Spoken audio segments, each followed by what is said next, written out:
Genesis 2 from the ESV. Thus the heavens and the earth were finished, and all the host of them. And on the seventh day God finished his work that he had done, and he rested on the seventh day from all his work that he had done.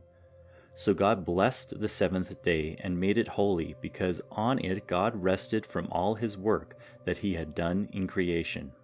These are the generations of the heavens and the earth when they were created, in the day that the Lord God made the earth and the heavens.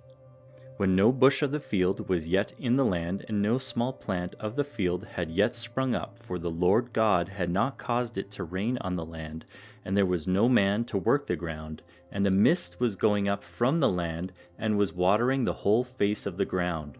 Then the Lord God formed the man of dust from the ground, and breathed into his nostrils the breath of life, and the man became a living creature. And the Lord God planted a garden in Eden in the east, and there he put the man whom he had formed. And out of the ground the Lord God made to spring up every tree that is pleasant to the sight and good for food.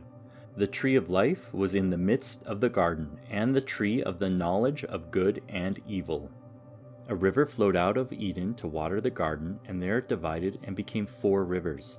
The name of the first is the Pison. It is the one that flowed around the whole land of Havilah, where there is gold. And the gold of that land is good. Bdellium and onyx stone are there. The name of the second river is the Gihon. It is the one that flowed around the whole land of Cush. And the name of the third river is the Tigris, which flows east of Assyria, and the fourth river is the Euphrates. The Lord God took the man and put him in the garden of Eden to work it and keep it. And the Lord God commanded the man, saying, You may surely eat of every tree of the garden, but of the tree of the knowledge of good and evil you shall not eat, for in the day that you eat of it you shall surely die. Then the Lord God said, It is not good that the man should be alone. I will make him a helper fit for him. Now out of the ground the Lord God had formed every beast of the field and every bird of the heavens, and brought them to the man to see what he would call them. And whatever the man called every living creature, that was its name. The man gave names to all livestock, and to the birds of the heavens, and to every beast of the field. But for Adam there was not found a helper fit for him. So the Lord God caused a deep sleep to fall upon the man, and while he slept took one of his ribs and closed up its place with flesh. And the rib that the Lord God had taken from the man he made into a woman and brought her to the man.